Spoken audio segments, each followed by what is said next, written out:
ధర్మ పరిరక్షణకు ఆలయ పాలక వర్గాలు కృషి చేయాలని, ప్రజల్లో దైవభక్తి పెంపొందించే విధంగా ఆధ్యాత్మిక కార్యక్రమాలు రూపొందించాలని శాసనసభ్యులు రాష్ట్ర ప్రభుత్వ విప్ బొలిశెట్టి శ్రీనివాస్ కోరారు. పెంటపాడు మండలం పడమరవేపరు గ్రామంలో శ్రీ ఉమా రాజేశ్వర స్వామి ఆలయ నూతన పాలకవర్గ ప్రమాణ స్వీకార కార్యక్రమం సోమవారం నిర్వహించారు. ఆలయ కమిటీ నూతన అధ్యక్షుడిగా తల్లాప్రగడ రాజేశ్వరరావు ప్రమాణ స్వీకారం చేశారు. ఈ సందర్భంగా రాజేశ్వరరావు మాట్లాడుతూ ఆలయ అభివృద్ధికి అంకితభావంతో కృషి చేస్తానని తెలిపారు. ఈ కార్యక్రమంలో మాజీ ఎమ్మెల్యే పసల కనకసుందరరావు, జనసేన నాయకుడు గంటా సుబ్రహ్మణ్యం, కూటమి నాయకులు పాల్గొన్నారు. వరపూర్ గ్రామంలో వేంచేసి ఉన్న శ్రీ ఉమారాజేశ్వర స్వామివారి దేవస్థానం ఇవాళ ట్రస్ట్ బోర్డు నియామకం జరిగింది. నన్ను చైర్మన్గా ఎన్నుకుని సభ్యులు మిగతా 9 మంది సభ్యులు కలిపి చైర్మన్గా ఎన్నుకున్నారు. ఇవాళ ప్రమాణ స్వీకారోత్సవంగా అత్యంత వైభవపేతంగా జరిగింది. ఈ ఉప్పర్ గ్రామంలో వేంచేసి ఉమారాజేశ్వర స్వామి టెంపుల్ని అభివృద్ధి చేసి ఈ జిల్లాలోనే ముఖ్యమైన దేవాలయంగా నిలబెట్టాలని ఆ భగవంతుడి ఆశీస్సులతో నేను ముందుకెళ్తానని మీ సమయంగా నిర్ణయించుకుంటున్నాను. శ్రీ గురుభ్యో నమః. శ్రీ మహాగణాధిపతయే నమః.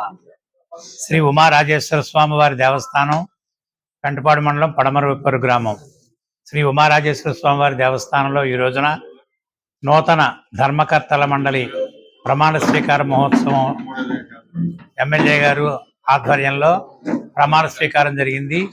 ఈ ప్రమాణ స్వీకారానికి ప్రధానంగా తల్లాపరడ రాజేశ్వరరావు గారిని చైర్మన్గా ఎన్నుకుంటూ, ప్రధానాధ్యక్షుడిగా శంకరమణి శాంతిబాబు ఎక్స్ అఫీషియా సభ్యుడిగాను, ఇంకా 8 మంది సభ్యులతోటి ప్రమాణ స్వీకారం అత్యంత వైభవంగా జరిగింది. ఈ దేవస్థానం 1201లో రాజరాజ నరేంద్రుడు ప్రతిష్ఠించినటువంటి యొక్క దేవాలయం చాలా విశిష్టమైనది. దీనికి నూజివీడి జమీందారు గారు రాజా వెంకట నరసింహ అప్పారాయణం గారు దీనికి ఒక 50 ఎకరాల ఉడు భూమి, 50 ఎకరాల చెరువు దానం చేశారు. దేవాదాయ ధర్మాదాయ శాఖలో 32 ఎకరాలు నిర్మింపబడి 6B టెంపుల్గా కాకినాడ వారి పరిపాలనలో ఈ దేవాలయం నిర్వహణ జరుగుతోంది. కొత్తగా ఎన్నికైన చైర్మన్ గారు మిగతా వివరాలు చెప్తారు. గ్రామంలో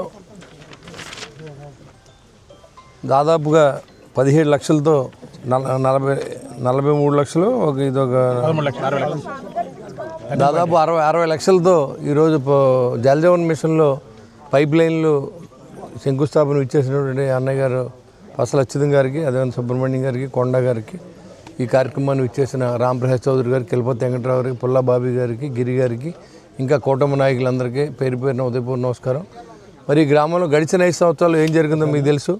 మరి మన ప్రభుత్వం, కూటమి ప్రభుత్వం వచ్చిన తర్వాత మీరు అడిగిన కార్యక్రమాలు ఒకటొకటిగా చేసుకెళ్తా ఉన్నాం.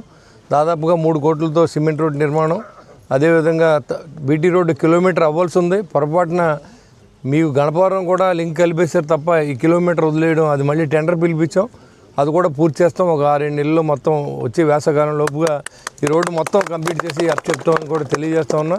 మీరు గెలిపించారు, బాధ్యతగా సేవకుడిగా పనిచేయాలనే ఆలోచనతో పనిచేస్తూ ఉన్నాం. మరి నిరంతరం మీ అందరికీ ఏ ఇబ్బందులు ఉన్నా ఏ గ్రామం కాదు, అన్ని గ్రామాలకు కూడా మొత్తం అన్ని పనులు చేసే విధంగా ఇవాళ చంద్రబాబు నాయుడు గారి ఆశీస్సులతో, పవన్ కళ్యాణ్ గారి ఆశీస్సులతో, లోకేష్ గారి ఆశీస్సులతో, మరి నరేంద్ర మోడీ గారి సహకారంతో మరి పూర్తిగా ఇవన్నీ కూడా అభివృద్ధి కార్యక్రమాలు చేసుకున్నాం. మీరు కూటమి అందరినీ ఆశీర్వదించాలని మనస్ఫూర్తిగా కోరుకుంటూ, ఈ గ్రామంలో ఇదివరకు వెనుకబాటుతనాన్ని అన్నింటికి రూపుమాపే విధంగా అభివృద్ధి చేసే బాధ్యతని కూటమి ప్రభుత్వం తీసుకుంది. మీరు ఇచ్చిన ఓట్లని మీకు సద్వినియోగం చేసే విధంగా ఈ అధికారాన్ని వాడతామని చెప్పి తెలియజేసుకుంటూ సెలవు తీసుకుంటాం.